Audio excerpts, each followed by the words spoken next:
Good morning. Good morning, buenos dias, and all that good stuff. We are February 23rd, WRME Live, episode 39. Man, I tell you what, We're getting up there. we have had some cold weather here lately. Ice, but today the ice is going to melt all off. It's already nicer out there. The roads are clear. And we have 2 whole days of sunshine coming for Saturday and Sunday. And for the real estate world, that's a good thing. Especially when everybody's been cooped up at their houses. You know, the schools have been closed. Oh, yeah. And I had to put off some evening showings till next week because of the weather. Well, everybody can't just run out and, go sit at McDonald's because everybody else is sitting at McDonald's Right. and everything else because they have Wi-Fi and everything else. And the wrecks were horrible. They were pretty much saying, don't get out unless you have to. Well, I'm we're one of just- those that does not get out. There's people that just go crazy out there, just like when the first time it rains. And, this is the first moisture we've had really in like 3 months. It's been a while. And just lots of wrecks and lots of stuff going on. Man, I'd like to see when you could find mine Yes. on there. Just my technological officer here, get me lined out. It's just great. We got 25 days until spring. Man, I'm excited. I hate February every year just because of the slowdown in the market. But March, it takes off. April, and the housing market, especially under 160, has been really good around here. Once you get over 160, 170, it's a little slower. All right. Good morning, Robert. Yes. Okay. Well, we were going to discuss a little bit about short sales and stuff, right? Yes. Okay. We're going to talk about buying a short seller pre-closure versus buying a regular reseller new build. I tell you what, there's so much misinformation about short sales and pre-foreclosures and all this stuff.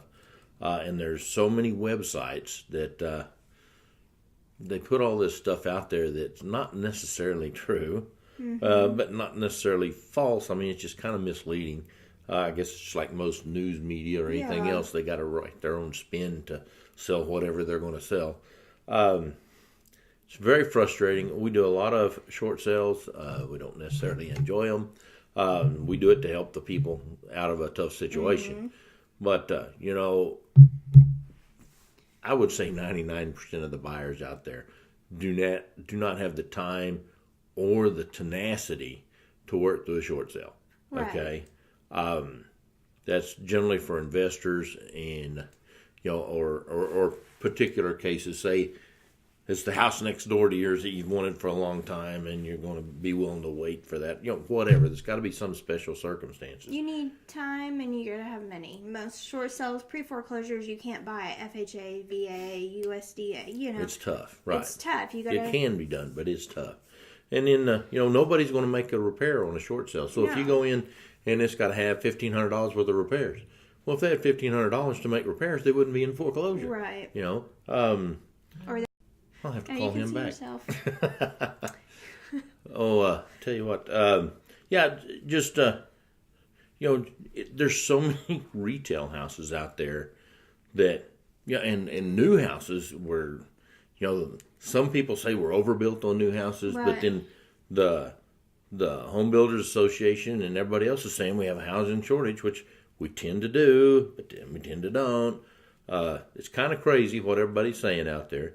But, if you're going to waste, you're going to waste at least 90 days to 6 months messing with a short sale.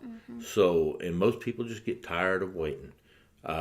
The banks are not cooperative on these things. They take forever to do the paperwork. And, they expect you to have your paperwork in 2 or 3 days every time. And then it takes them 30 days, 45 days to make a decision on anything. And then by that time, your paperwork's already run out and you got to redo all your paperwork. And it's very tough on the sellers too. And I can certainly understand why some people just walk away.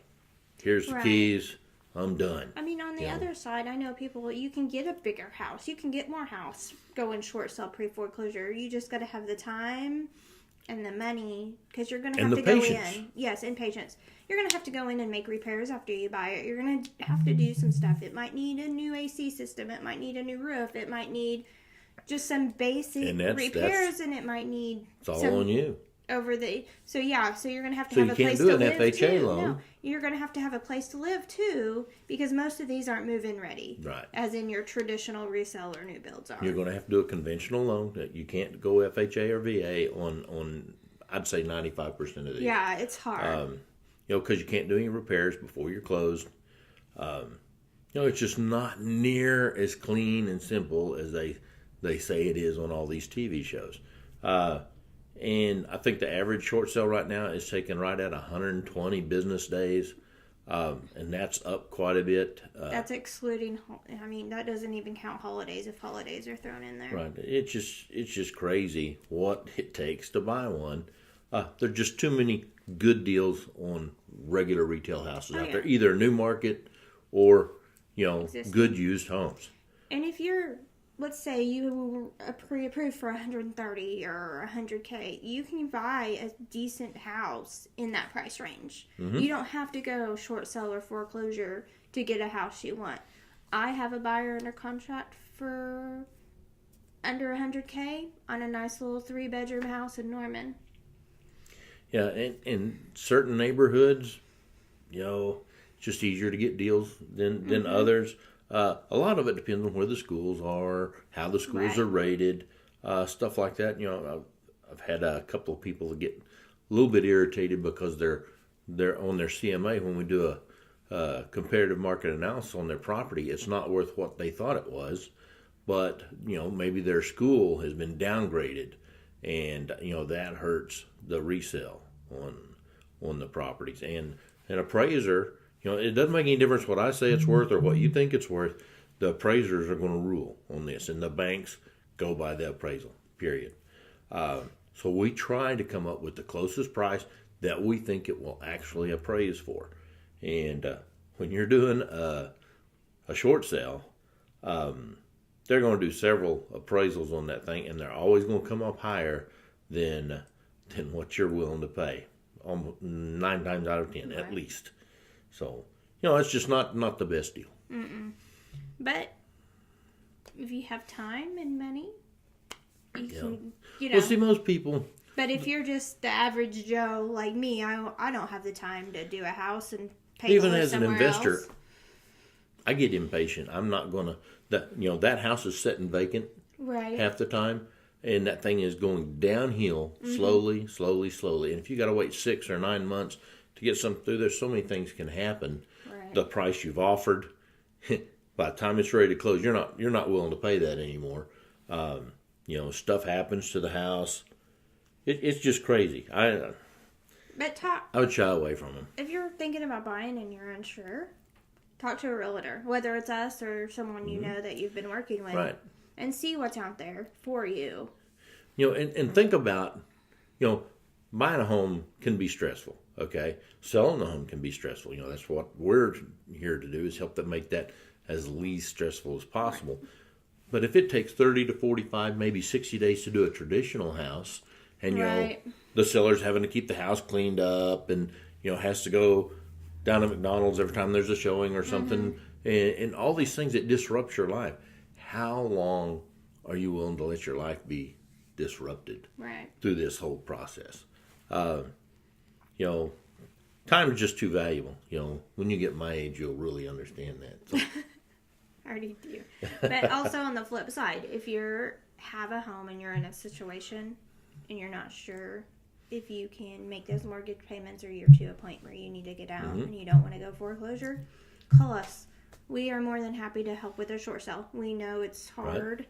We know it's frustrating. A lot of people are right there on that line too. Okay, well, we can't afford to pay a commission. Okay, in a short sale, the bank pays the commission. Right. That has to come off of those proceeds, so you're not paying it. Okay, but a lot of times you're on that line to where, maybe you can still resell it and maybe be out a few $1,000 and be done, and not have without to a long sale. drawn out short sale process.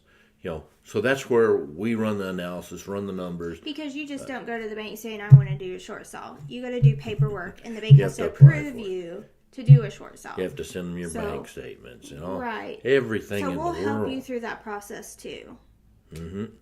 Yep. Yes, we have done a lot of short sales. We have a short sale specialist in office. In-house. It just stays on the phones with the banks.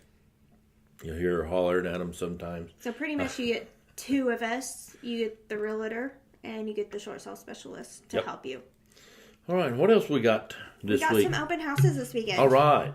All three should be a beautiful weekend for open houses. I was excited to get out. We got 2 days of over 50 degrees and full sunshine. It's going to be good. All three are Sunday from 2 to 4. We got 11625 Southwest 3rd Terrace in Yukon.